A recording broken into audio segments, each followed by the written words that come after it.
In this country, we believe that there should be freedom for all, even though not all of us believe in it. Join Tom and Chase as they explore politics, economics, and everything else that threatens your individual liberty. This is the Free For All Podcast. We are live. Free For All episode 16. Welcome back for another episode of the Free For All Podcast, guys. As always, thank you for tuning in. We appreciate everybody that continues to listen and listen to us and support us. Please remember that the show is available wherever you guys listen to your podcasts, whether that is YouTube, Spotify, Google Play, or on Apple Podcasts.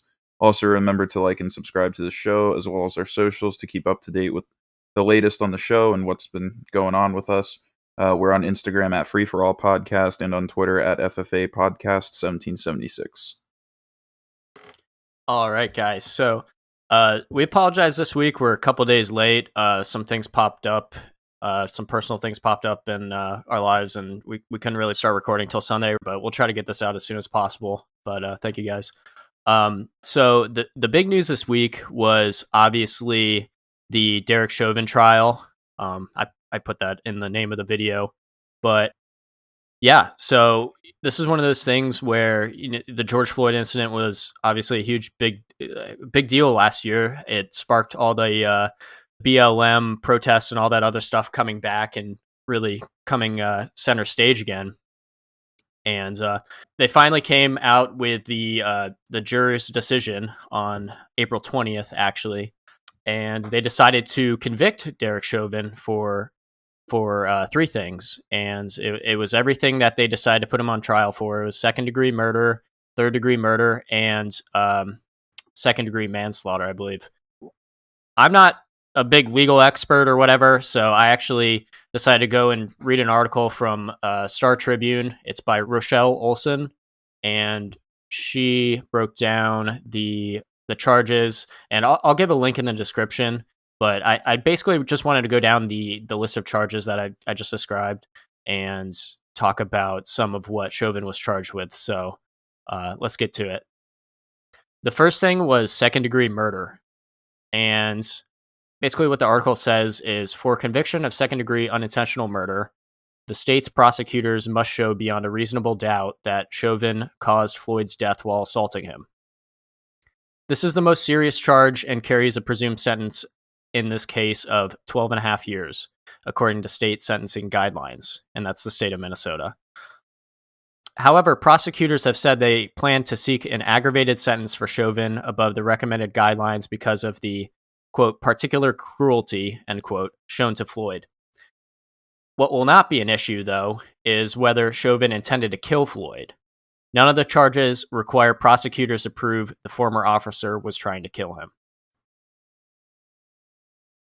So the second charge that was levied and that Chauvin's been convicted of is third-degree murder. And third-degree murder requires prosecutors to prove that someone caused the death of another, quote, by perpetrating an act eminently dangerous to others and evincing a depraved mind without regard for human life, end quote. Legal experts note that the definition of a depraved mind is murky, as is the legal line between depraved mind and the culpable negligence standard for manslaughter. The article then talks about how third-degree murder has pretty much conventionally been used to prosecute drug dealers who sold dangerous products. And, this is a special thing because you don't really plan on killing anyone specific. You're just killing somebody, and it's as a result of your actions, which are obviously negligent. And so based upon this convention of what third-degree murder has been used for, Judge Cahill on the case, he dismissed the third-degree murder charge at the beginning of the trial. But a lot of stuff went on with the appellate courts, and the prosecution wanted to reinstate it, but failed to do so. But the appellate court recommended that the charge be reinstated, and a lot of stuff went on, but basically, they brought back the third-degree murder charge. This is because in 2019, there was another case where a Minnesota cop shot a woman because I don't know why he shot her, but apparently she had call 911 about some sexual abuse in a back alley or something near her house, and the police came to respond, and they shot the woman who called the police about the incident. So apparently that set a precedent to where you can be charged for third-degree murder even if you know who you kill. Um, so that's what changed it, and so third-degree murder was back on the table, and he eventually got charged with that. And then the last thing he was charged with, is second-degree manslaughter. So the article says, in order to convict Chauvin of second-degree manslaughter, prosecutors must show beyond a reasonable doubt that he was culpably negligent and took an unreasonable risk with Floyd's life when he restrained him, and that his actions put Floyd at risk of death or great harm. Prosecutors do not have to prove that Chauvin's actions intended to cause Floyd's death, only that his actions put Floyd at risk of death or great bodily harm. The charge carries a presumptive sentence of 4 years. And that's all I wanted to read with the article. But that's a lot to take in. My first reaction to this is when you're reading down the charges and what they're trying to prove about him, that we're already seeing the narrative of BLM and the liberals get thrown under the bus. So they have this idea of ACAB, ACAB, whatever, all cops are bastards, or even that Chauvin intentionally killed Floyd, because of his color of his skin or whatever. And none of this is addressed with the convictions. None of the convictions have to prove that. None of the convictions have to prove that it was racially motivated or that it was motivated to begin with. Well, and I'm just reading back at it now. None of the charges require prosecutors to prove the former officer was trying to kill him. So it's all contrary to what BLM was saying the whole time, that he was targeting him because he's black, or he was more negligent, and people die in cops' hands because they're black. So that's kind of backwards. So that's what I saw, and this is just being painted as a victory in terms of BLM. Everybody's like, yes, Derek Chauvin's he's guilty, he's going to jail, all this other stuff, but he won't even go to jail for his entire life, it looks like. Well, depending on how he lives. And I just thought that was ironic. But I'm no legal expert or like a fan of Chauvin or anything, but it seems like the convictions are kind of overlapping. So all three guilty charges state that Chauvin killed Floyd with unnecessary force, whether or not he meant to or whatever. Another thing is, I talked a second ago about the 2019 precedent case when it came to third-degree murder in Minnesota. The fact that the case set a precedent like that kind of means that the whole definition of third-degree murder is changed. Well, at least like in Minnesota, that's a whole system of common law and precedents that we have in the United States. And the charge of third-degree murder was essentially created for a specific situation. That's why it's a completely different thing, where the killing is supposedly non-discriminate, because like if you sell drugs and you're killing somebody that you don't know, you can't potentially discriminate against somebody. But now it's being used for a case where the whole argument is that the killing was discriminate and targeted towards George Floyd because of his skin color. So they're like flipping the whole meaning of third-degree murder on its head, kind of. Like I said, I'm not a legal expert, but I would like an informed opinion about that. But and the last thing that stood out to me is, so the prosecution, from what I was reading, was trying as hard as they could to tell the jurors to just base their judgment off the video.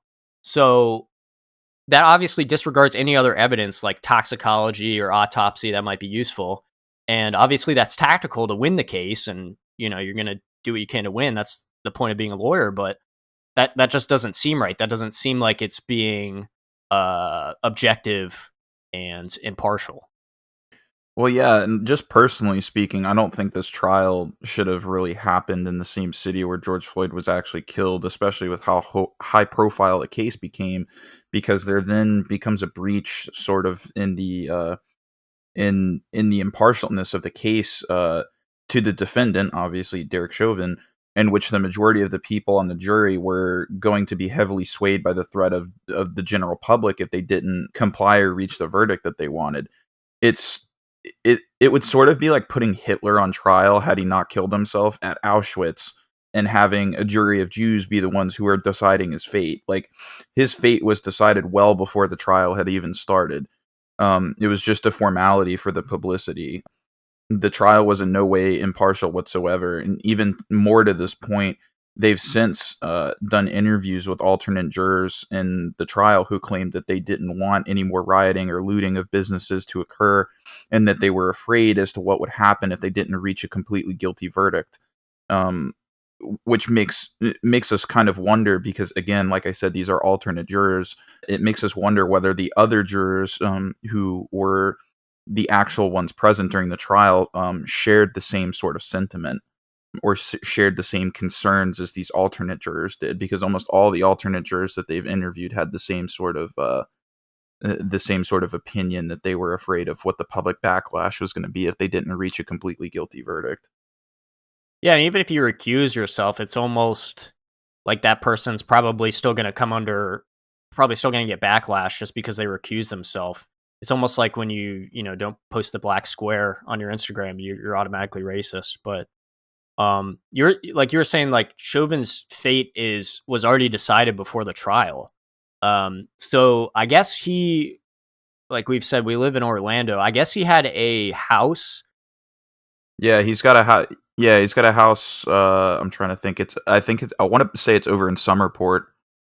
It's somewhere in Windermere, Florida, which is a richer community, but he doesn't have I mean, there's all types of it's probably like a middle class home, but basically it was like, as soon as the George Floyd thing happened, people were like, "Oh, this cop has a house in Windermere. We're gonna go and completely trash it." So they completely vandalized his home, and I imagine they probably stole shit from it too. But Yeah, they broke in and they spray painted the crap out of the outside walls and stuff like that. and it's like it's this thing to where he's not guilty yet. He hasn't even been on trial. Whether or not he looks bad, that sucks. We all thought the video looked bad of him. Nobody was defending him based upon the video. But basically, this is a thing to where the mob has essentially called him guilty, and he's preemptively guilty, and then they're just already handing out a sentence, which is, in this case, vandalizing your home. Well, and see too, the other thing that I'd probably want to bring up is the fact that, so this was, I want to say back in January, or maybe even later last year. Chauvin had already basically agreed to plead guilty to third-degree murder. He told the judge and the attorney general in Minnesota that he would plead guilty if they dropped the other two charges, and they told him basically to go screw himself, and that they were going to put it on trial no matter what, because the trial, or the case, was too high profile to not have a public trial, and that if he plea bargained out of having a trial, that the public was going to be angry, and that it was going to incite more violence and more looting, more rioting. So it's almost like his fate definitely was decided way before this trial even began, because he read the writing on the wall and was willing to plead guilty to one of the charges, like, immediately, straight out of the gate.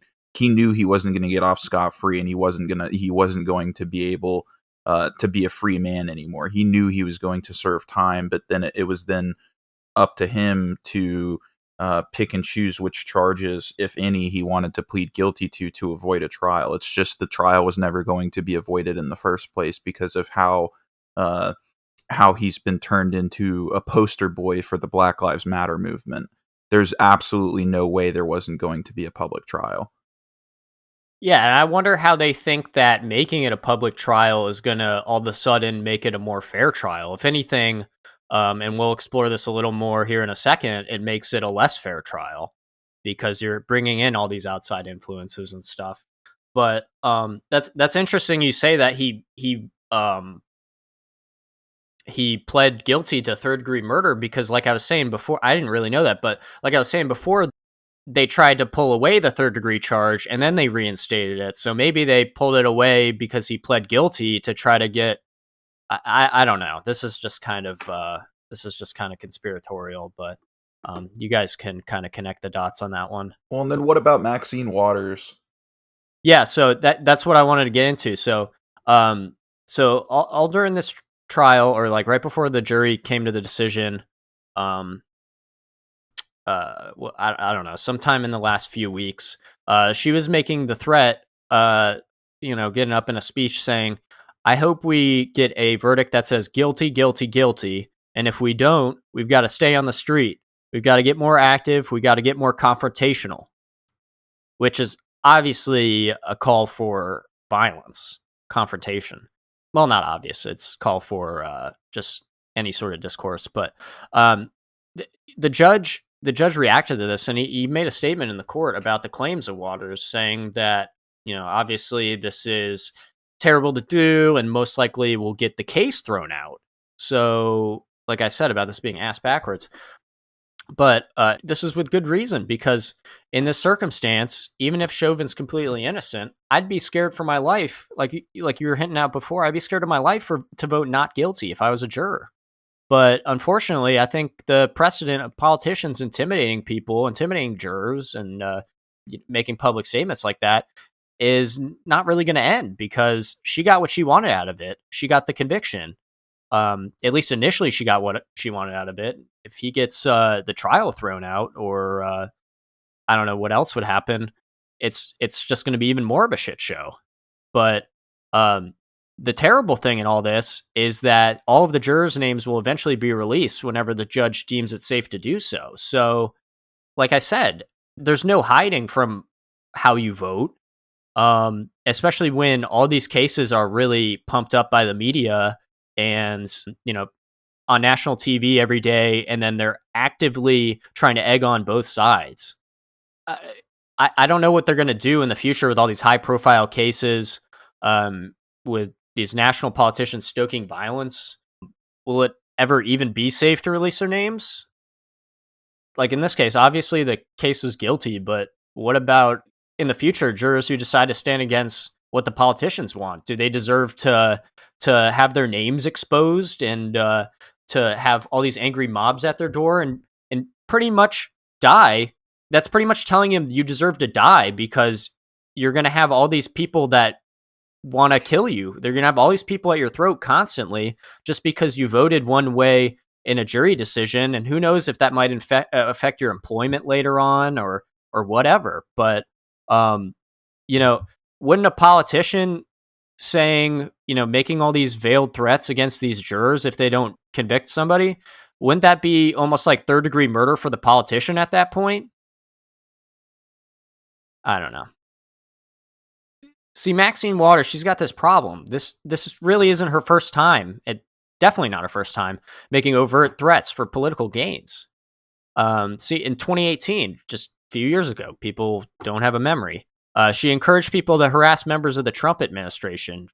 She was saying, if you see anybody from that cabinet in a restaurant, in a department store, at a gas station, you get out and you create a crowd, and you tell them they're not welcome anymore. And that's exactly what was happening. It was happening to members of the NRA, members of the Trump administration, etc., just getting constantly harassed. People throwing milkshakes at them and shit. But even in the 1990s, when she first got put into Congress, she refused to condemn the LA riots. She's from California. She refused to condemn the LA riots and tell her citizens to stay inside, while at the same time identifying what was going on in the streets as an insurrection. So she's basically not condemning the insurrection that she says is happening. Meanwhile, or not meanwhile, but later on in 2021, when the whole Capitol riot happened, like we talked about in our one of our first episodes, she gladly went after Trump for supposed insurrection when he didn't even really condone violence. He just said, get up there, make a stand, whatever. But Maxine Waters identifies something as an insurrection, and she can't even speak out against that. Her outbursts are really the only real proof that anybody needs to cite in order to prove that this trial was all just a publicity stunt. The state has basically said to us that they have no real plan to address the widespread problem of police brutality, because the state believes that it was an isolated incident, and if he was convicted, the rioting would stop and the people would be appeased. That's really all this comes down to, is the fact that it was a huge publicity stunt and the public bought it. Oh, yeah, and we're gonna get into just a second. I'll get into a little more of that, but uh, they're not changing any policy, like we've talked about previously. They're not changing any policy. They're just trying to bring publicity to this, and like you see this one of the BLM founders like buying 3 mansions or whatever, or buying this $3.5 million mansion. I'm sorry, and you're like, are these people actually doing anything, moving anywhere? Like they endorse Biden and Harris, and then Biden and Harris turn their back on them, don't do anything. They're not talking about increasing the penalties for police officers, or increasing finding out ways that we can better police our communities besides abolishing them completely. That's all they want to say. It's either abolish them completely or just get these little court victories that are nationally publicized so they look big. But it's all just, like you said, it's all just appeasing the people, and they're not actually doing anything. But speaking of not getting anywhere, at the end of this, the Minnesota Attorney General Keith Ellison said that the Chauvin conviction is not a cause for celebration. He also said it's sad, very sad, and that one man's dead and another man's going to prison for a long time. And that's basically my takeaway from it. And Chase and I share an opinion that is quite rare, and that we think both BLM and Back the Blue are retarded. And that's not just figuratively, but literally, the sense of the word retarded. Nothing positive comes out of this trial. And obviously, BLM adopted the George Floyd death to push their narrative. And even Nancy Pelosi had a Freudian slip this past week when she said Floyd, quote, sacrificed his life. And for what? Just no policy changes. Like we said, a trial that's probably going to get thrown out. And it always seems like they choose the weakest cases to defend. And this man was high out of his mind on 3 or 4 drugs. If you look at the toxicology report, it lists like meth and fentanyl and shit like that. And if you look at the security camera footage of him minutes before he died inside that gas station, I believe where he tried to spend the fake $20 bill, he's standing behind somebody in line, and he looks so tweaked out. He's dancing around, doing God knows what. He can't stand still, even if he tried, it looks like. And he had a lethal dose of fentanyl in his system. He was previously a violent criminal. I guess he put a loaded gun to a pregnant lady's stomach when robbing her previously. And this is who everybody wants to paint an angelic mural of and post all these pictures of, and make George Floyd Square and all this other shit now, where they want to worship him, basically. And like I said, these are all. It almost seems like they always pick the worst cases to defend. Like, what was the one in Missouri where the guy was like running at the cop and they were trying to say he wasn't attacking him? Like, that was a few years ago. That was terrible. And BLM really adopted that and got on with that. And that was just another. It's stupid. It's like they almost design it to be this way, and they take the real gripes that the minority communities may have with cops, maybe getting stop and frisk or whatever, or disproportionately getting affected by drug laws and stuff like that. You take these real gripes that they have, and what you do is you bastardize them by saying you either have to support George Floyd or you hate Black lives. And like we said, George Floyd isn't a good person. So, what this obviously does is it turns off any individual thinkers who, people like us who have any sort of IQ, and we're like, whoa, you shouldn't be praising this guy. Like, obviously he might have died for a wrong reason or whatever, but he wasn't a good guy, and you shouldn't be posting, angelic pictures of him, basically. And it's so obvious that both sides think the other side is stupid or is racist or is retarded or whatever. And it's pretty much manufactured division because, like I said, one side thinks the other side is a bunch of racists because they can't do the simple task of posting a black square in solidarity or just saying a Black Lives Matter instead of All Lives Matter. And then the other side thinks that the left wants every city to basically be like Chaz and have no police and shit in the streets and people doing drugs everywhere. And it's like they think there's no in between or there's no other solution. But it's so stupid because in reality, almost nobody thinks this way. Almost nobody thinks we should have places like Chaz where they, have this anarcho-communist utopia of no guns and no police, when in reality, even they had a warlord drug dealer take over. And then obviously nobody else realistically thinks that somebody's racist because they don't post something on their story. That's just kind of stupid, but that's what the media boils it down to and says you either have to hop on one bandwagon or another. And obviously it's the media and whoever controls them determining what the dichotomy of opinion is. That's just what you're allowed to think if you're in the mainstream, if you don't think for yourself. And that's what's called the Overton window. And Tom Woods, the great Tom Woods, a podcaster, says that he refers this to as the 3x5 card of allowable opinion. And that's basically what it's limited to, because all political discourse just seems to be the same 5 topics, and you're either all for it or all against it. It's like, paint this picture that the Republicans are all for one thing, the Democrats are all for another thing, when in reality they agree on 75% of things, but nobody ever talks about those things. Yeah, and I made a right when the day that Chauvin was convicted, I made a 3-post series on my Instagram story that day that I kind of wanted to reiterate.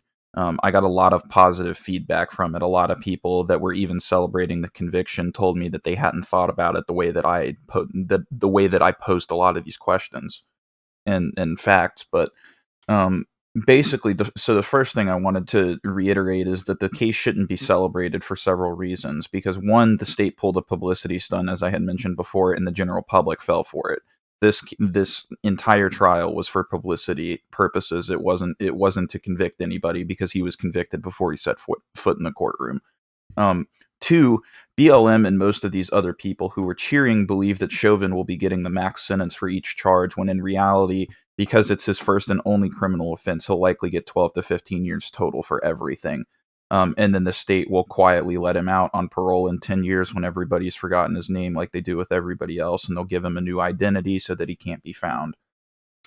This was something that, so I don't know if anybody else is familiar. This case was actually in Florida, but the Casey Anthony case back in the early 2000s, Casey Anthony basically was found not guilty on all of the charges, and she basically had to change her identity and completely move out of the country because of how polarized that made the entire state of Florida towards her. But anyway, back to what I was talking about. He'll get let off on parole in 10 years or whatever, when everybody's forgotten his name. He's not going to serve the totality of whatever sentence he gets, that's for sure. 3, the prosecution, or the state at this point, at the beginning of the trial, said that they were pro-police and that Chauvin was just a bad apple, which basically proves that they don't believe the problem extends further than Derek Chauvin. They believe it was just an isolated incident and that Chauvin was the only bad apple that exists, and they see absolutely no problem with the way that policing is done at this point. So Back the Blue is moronic because you're voicing support for a state agency that routinely violates your rights and enforces unconstitutional laws passed by the government. That's for, all the conservatives that listen to us. And then BLM is also moronic in the same standpoint, because they think that their race somehow excuses them from following any laws, and that if they're shot by the police for not following the laws, it's because of racism and not statism. People forget that you and we gave the police the power that they have, and everybody is now mad that they're using it against people, or BLM specifically is mad that it's quote unquote being used against them disproportionately, and it's all to perpetuate a race war that the government knows the media is going to continue to cover. Like, do you see where I'm going with this? Like, as long as the media continues to cover it, the government is going to continue feeding that narrative because they know that everybody is so hyper focused on racism that we're all too busy fighting each other instead of fighting them. And so it takes the blame off of them for using that state entity to enforce unconstitutional laws, to use violence against its citizens. Nobody is focused on that. Instead, everybody is focused on who's racist and who isn't. Um, and so the state routinely uses force on everybody. It's not just black people. And the state and the media just make you believe that it's one sided to perpetuate that race war and to keep us hyper focused on racism, which isn't the true cause of the problem. In reality, the true cause of the problem is statism and the issue of government abuse of power.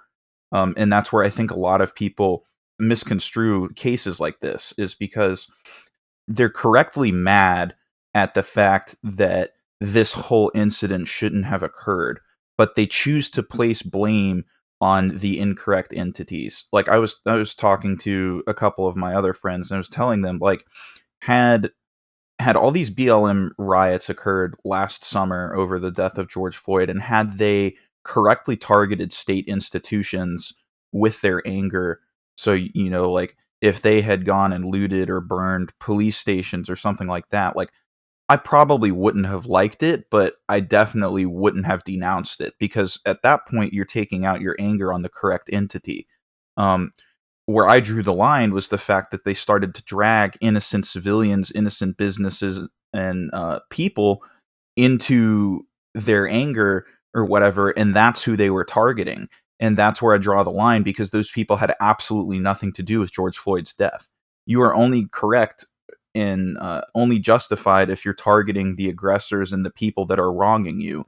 When you start to direct that anger at innocent people, you lose all credibility in your cause. And so the government understands this, and that's why they perpetuate this race narrative, because they know that it will deflect blame to another entity that is not them.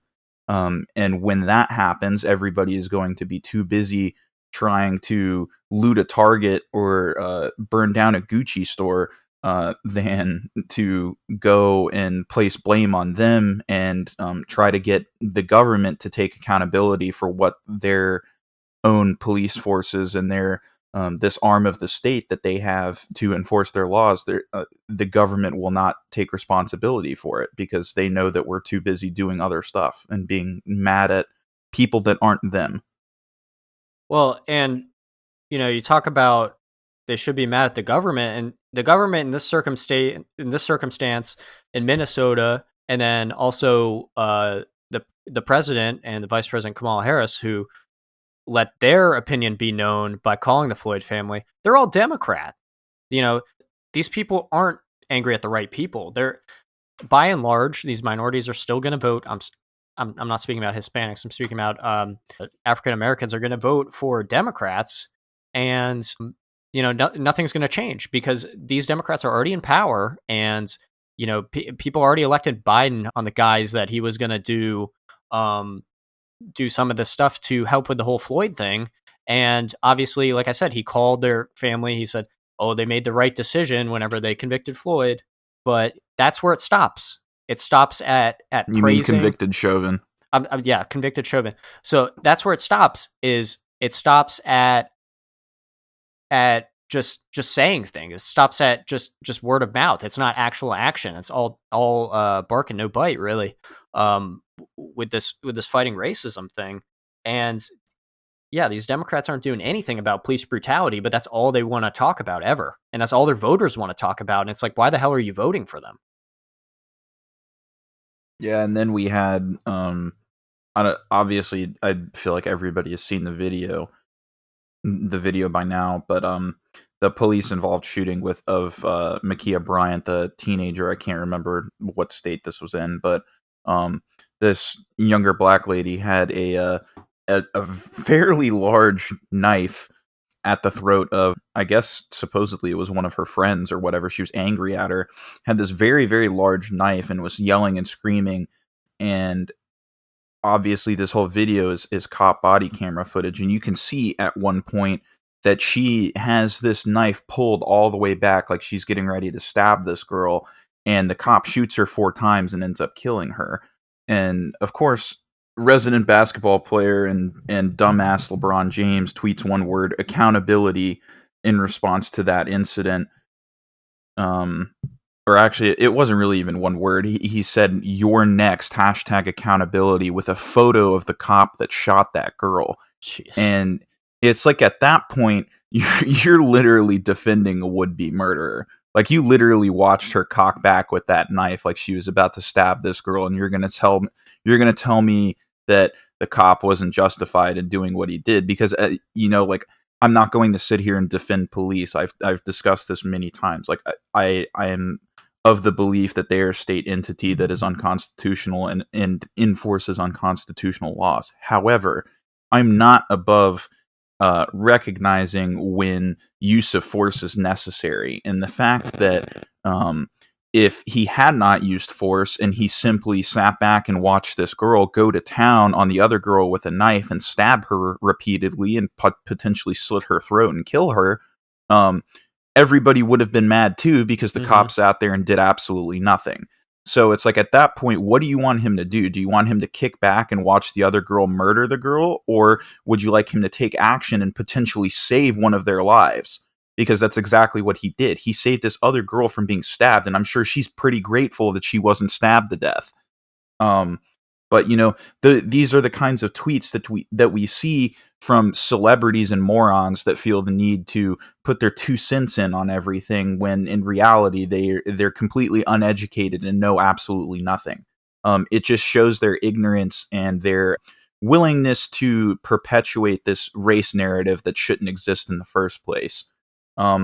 And what we wanted to talk, or we're not really going to go too deep into it, but we just wanted to point out the hypocrisy. Like, LeBron James and everything, the NBA does business with China. I wonder if he feels the same way about the Chinese Communist Party and Xi Jinping and their treatment of the Uyghurs.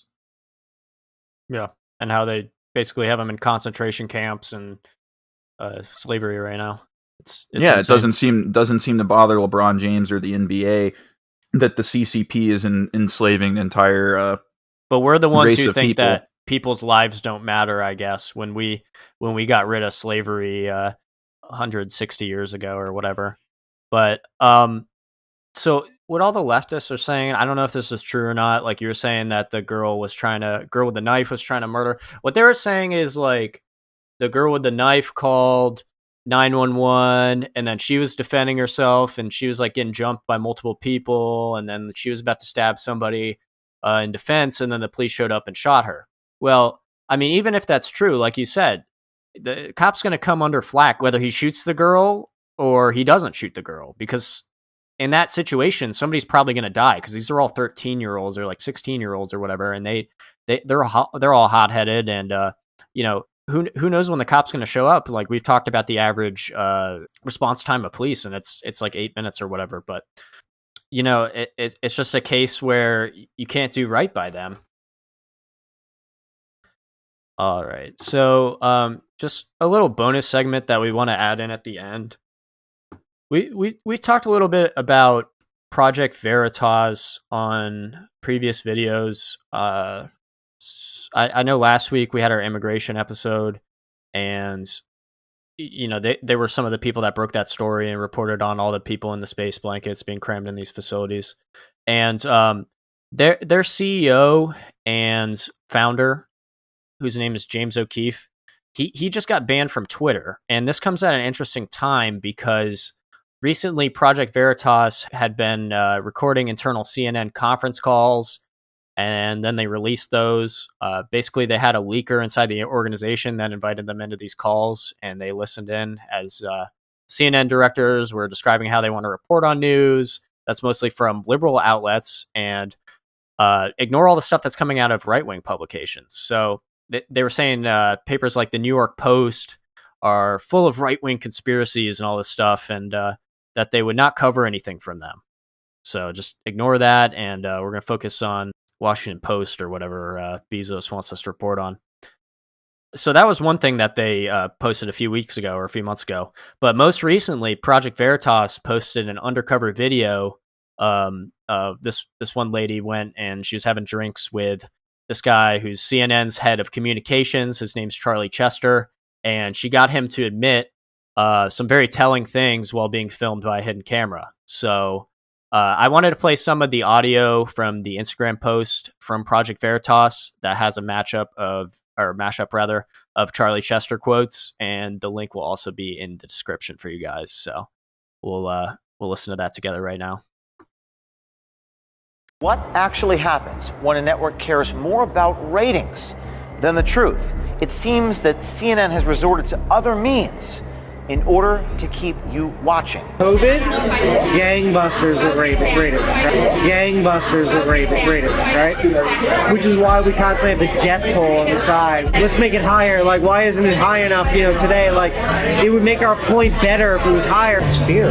Like, fear really drives numbers. Fear is the thing that keeps you tuned in. If it bleeds, it leads. Yeah. If it bleeds, it leads. Yeah. No one ever says those things out loud, but it's obvious. There's no such thing as unbiased news. I think that there's like in art to manipulation. It's always leading them in a direction before they even open their mouth. Listen to the way they ask questions, because they're not actually asking questions. Any reporter on CNN, what they're actually doing is they're telling the person what to say. It's an art form. All right, so yeah, that was just James O'Keefe bringing us into the video there, and then what's his name, Charlie Chester, saying all those things. And excuse the audio. Like I said, we're gonna have the link here in the description. So if you guys want to see the Instagram video, then you can, and that has all the subtitles to it, so you can better understand what he's saying. But yeah, so that's a lot to unpack, and a lot of it speaks to itself. But we just kind of wanted to just have a little back and forth about that real quick. Obviously, like we've been saying, tragedy sells. So like this guy was talking about how they talk about and put all these COVID numbers on the screen for getting all these ratings and stuff. Like I was saying from the beginning, they're trying to really turn this into a tragedy when it may or may not be, in order to just get ratings. They don't give a shit about America. They just want to make money. They're CNN. They just want viewership that they're lacking. And I mean, I've had several people that I know who are mostly on the other side of the aisle compared to where I'm at politically, tell me that I'm very ignorant because I don't listen to or watch any mainstream news media outlets.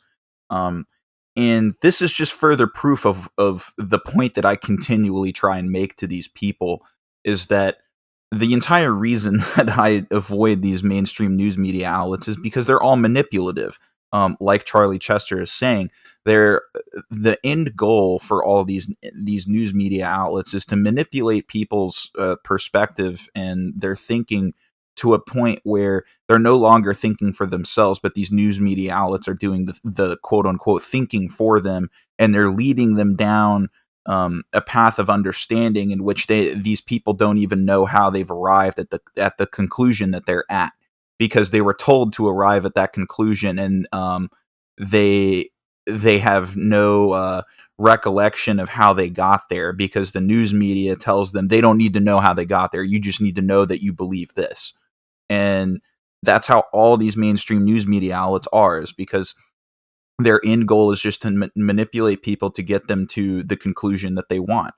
And it's further reason why I don't listen to any of these news media outlets, because I like to think for myself and I like to look at things objectively without having an end game or a conclusion force fed to me. And all these sound clips and everything are just further proof that that's exactly what these mainstream news media outlets are trying to do, is manipulate public discourse and get everybody to kind of just think the same way, live in an echo chamber, as we've discussed before. That's what they're trying to do, is create these echo chambers so that there's no differentiation in public opinion, and that everybody thinks exactly the same. And that's exactly what it is it's an echo chamber. But the problem is it's all guised as unbiased news. It's all guised as, we're just bringing you the raw take of what's happening in the world today, when in reality it's completely not. And Charlie Chester really hits the nail on the head with something I've been trying to articulate for a while, is that there is no such thing as unbiased news. News is always going to be inherently biased, no matter what. And even if you're just serving somebody facts, which is a lot of what CNN does, they're not always just, I don't like them, but they're not always just spewing straight bullshit. They're going to tell you facts, but the problem is they're not going to tell you all the facts. And nobody's ever going to tell you all the facts, and it's not humanly possible. And that's the job of, you as a news consumer, to go and expose yourself to different opinions. But like I said, the problem is these news organizations, like NPR, like I have family members that listen, and friends as well, that listen to NPR, listen to CNBC, CNN. They think all this stuff is objective news. And I'm telling you, no, this is liberal. I can just hear, even in the tone of their voice, I can hear it's liberal, just behind the way that they bitch and moan about certain people compared to other people. But CNN not only does that, but like I said, they leave out stuff. And he goes on to say that the anchors, they don't even ask people questions. Essentially, they just manipulate answers out of them. They ask them loaded questions, or they ask them a question they know only is gonna rise a certain answer out of you or whatever. Well, it's sort of like the way that you have to think about it is, so I took debate in high school. And so the way that they teach you to debate, especially in terms of cross-examine, keep in mind lawyers utilize this tactic as well, is that they ask these leading questions. So they're not questions that are open-ended, that allow the other individual to create their own answer. They ask these leading questions in which typically the answer is always either yes or no. Mm-hmm. And pending their answer, they then, to the first question, they then have sets of questions that they ask after that both end up leading to the same end conclusion. It's just the method of trying to get that person to arrive at the conclusion may change a little bit based on the answer to the very first question that you pose. But they're all typically these leading questions in which the person posing the questions is going to get you to either concede points or to admit that they may have overlooked certain areas of a situation or whatever you're discussing, in which it either discredits them entirely, or they end up agreeing with your point, and then you move on to the next question, and then you eventually lead them down this slippery slope to the conclusion that you want them to be at. And then it completely obliterates their credibility and who they are as a person, because you make them look like an idiot.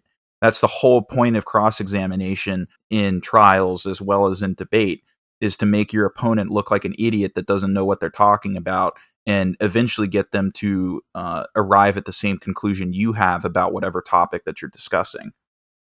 Yeah, and the thing too, when you're in the hot seat, like when you're on CNN or you're getting cross-examined, is they're firing questions at you. So and like you said, they're closed-ended questions, yes or no. So if you're somebody like Trump, who is on the debate stage, presidential debate, and they're like, will you denounce Proud Boys, white supremacy, all this other shit?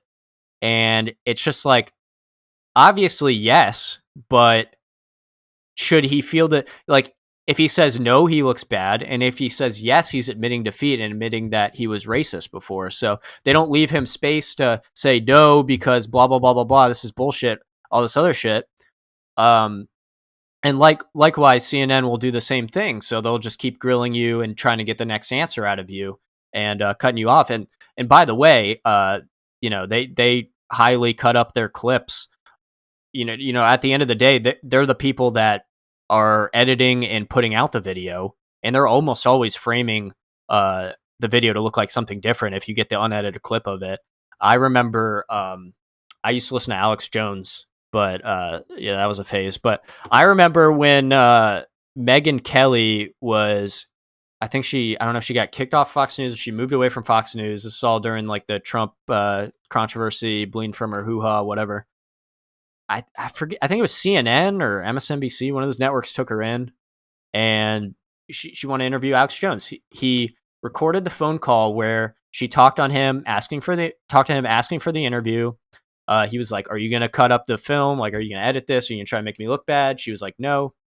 And It was NBC that took her in. okay, and that's another one that kind of puts himself out there as non-biased, but she had the interview with him, and she cut it up. She made him look bad. It was a smear job, and he took it to court. And so, like, this stuff happens day in, day out, but you just got to be ready because, people like him, he's smart enough to where he got a recording of her saying that she wasn't going to smear him. But I mean, like, depending on like the, one party consent, 2-party consent, depending on the state laws and wherever they're filming, you can just film whatever of whoever and cut it up however you want, make a fucking YouTube poop out of, whatever somebody's saying that they want to kill their grandma. And then all of a sudden, you can't do something about it almost. And, people like CNN, they post this stuff like with the Nick Sandman thing with the Indian beat and drum in his face, and all he does is smile, saying he's racist.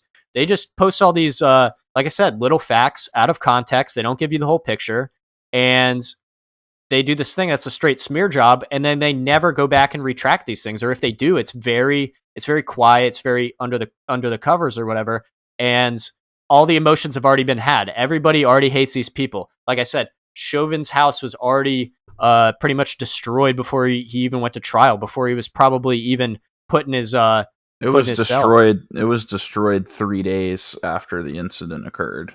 So yeah, I mean, that's awful. So, like, I don't know.